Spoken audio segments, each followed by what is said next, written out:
Hello, good evening everyone. Manang Leads ulit for another video. Kumusta? Ayan. So, yung topic natin ngayon ay tungkol dun sa tanong sa akin na na dalawang taong nagtanong sa akin na yung pagpapakonvert daw ba sa Islam from Christian to Islam ay pwede nang mag-asawa ng isa or dalawa pa. Kasi nga 'di ba nga naman ang mga Muslim, pwede silang mag-asawa ng 4 hanggang 4. 'Yun. Tapos yung isang tanong is mawawala na ba ng visa yung kasal ko kung convert ako sa Islam? So, 'yun. Unang-una, sagutin natin yung tag nito. Pwede nang mag-asawa ulit. Pwede man, pero hindi valid yung kasal mo. Kasi Christian wedding ka eh. Dapat yan, i-process mo muna yung divorce mo or annulment mo para maging valid yung pangalawang kasal mo. Kasi hindi ka Muslim, hindi Muslim rights yung kasal mo eh. Yun. So, malinaw na yun ha, na pwede kang mag-asawa, pero parang ang labas nun is kapag sa mga Kristiyano, kabit, ganon. Hindi legal yung kahit sabihin mo pa na ikinasal kayo sa kung saan, sa Muslim kasal-kasal na yan. Kahit pa sabihin mong kinasal kayo diyan, hindi pa rin na-recognize yan sa PSA kasi nga may visa pa yung unang kasal mo. Kung gusto mong magkaroon ng visa yung pangalawang kasal mo, i-process mo muna ang divorce mo or annulment mo, ganon. Kasi Kristiyano ka eh, hindi ka naman Muslim eh. At saka hindi naman Muslim yung kasal mo. Yon.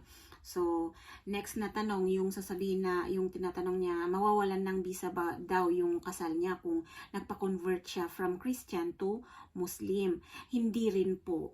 Kasi ang pagko-convert ng from Kristiyano to Islam, hindi yan nagpapawala ng visa ng kasal. Ang nagpapawalang visa lang ng kasal ay 3. Kamatayan ng asawa, annulment, at saka divorce. Yan. So, kung nag-convert ka lang as Muslim, hindi yun mawawala ng visa. Uy, hindi ang pagpapalit kasi ang labas niya, nagpalit ka lang ng relihiyon eh. Yun. Ngayon, kung ang sasabihin nyo, bakit nyo kami, kasi ang pagkakaintindi pala nung iba, kasi nga ang requirement ng Islam divorce kapag sa mga Kristiyano ay kailangan muna mag-convert sila para mabigyan sila ng, hindi yun rights ha, parang lang ba, parang konsiderasyon siguro. Pero hindi yun ang nagpapawalang visa ng kasal mo, kundi na i-process kasi yung Islam divorce. Kaya nawawalan ng visa yung kasal. So, wag nyong tag nito. Intindihin yung mabuti na hindi porket nagpa-convert ka into Islam ay wala nang visa yung kasal mo, kaya pwede ka na mag-asawa ng isa pa. Hindi po. At saka ito pa guys, kasi yung kausap ko kasi na isa, kahit man ang mga Muslim, hindi man sila basta-basta nag-aasawa ng more than one. Kasi ang nasa Quran, alam ko yan kasi nabasa ko rin yan nung nasa Kuwait ako, at saka itinuro din sa akin doon. Mag-aasawa ka lang ng more than isa kung kaya mo. Pero kung ikaw din naman yung lalaki na sakto-sakto lang naman yung kinikita mo dun sa first family mo, hindi ka pwedeng magkuha pa ng isang asawa, ganun. Hindi pwede yun. Kasi ang prerequisite ng pag-aasawa ng isa pa ay kung kaya mo ba.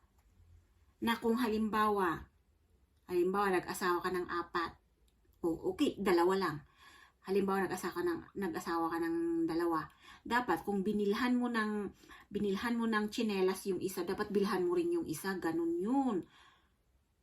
kung may anak kayo, kung anong binili mo dun sa anak mo dun sa unang asawa mo, dapat ganun din ang bilhin mo dun sa anak mo dun sa pangalawang asawa mo, ganun. Kasi gusto ng Islam patas. Yun. Hindi pwedeng mas malaki yung binibigay mo dun sa isa, mas maliit dun sa isa. Hindi ganun ang patakaran kapag nag-aasawa ng more than one. Kaya yung mga Muslim, kahit sabihin pa natin na ay, Muslim mag-asawa yan 4, hindi kaya. Kapag yung mga devoted din na Muslim, alam nila yan. Yung isinasa puso talaga nila yung batas Muslim. Alam nila yan na hindi sila pwedeng mag-asawa kung hindi nila kayang pagpantay-pantayin yung trato. Yun, kasi yun ang unang-unang unang-unang kondisyon kapag kung gustong mag-asawa ng more than one. Yun, alam ko yun kasi ipinaliwanag yan lahat sa akin noon kasi nga yung employer ko noon sa Kuwait, attorney, tapos si madam ko naman is teacher. So yun, kapag nag-uusap-usap kami, yun, talagang as in, gusto rin kasi nila akong hilain Yun. So, maayos naman sila magsalita, ganon.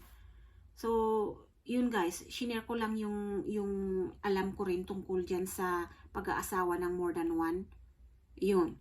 So, natandaan nyo ba yung mga sinasabi ko kanina? Kung hindi, balikan nyo na lang, i-replay nyo na lang itong video ko. Dun sa mga nag-aakala na kapag nag-convert na sa Islam, pwede na mag-asawa ng 1, 2, 3, 4. Hindi O yung nag-convert lang ng Islam, wala nang visa yung kasal, kaya pwede nang mag-asawa. Hindi po. Kung Kristiyano ka kinasal, mag-divorce ka, mag-annulment ka muna. Yun ang patakaran. So, siya guys, maraming salamat ulit sa mga nanonood sa akin. And if this video is informative, please give me a thumbs up and paki-share din po. Baka may mga nangangailangan din na mga kaibigan nyo. Okay? Bye-bye and ingat-ingat po.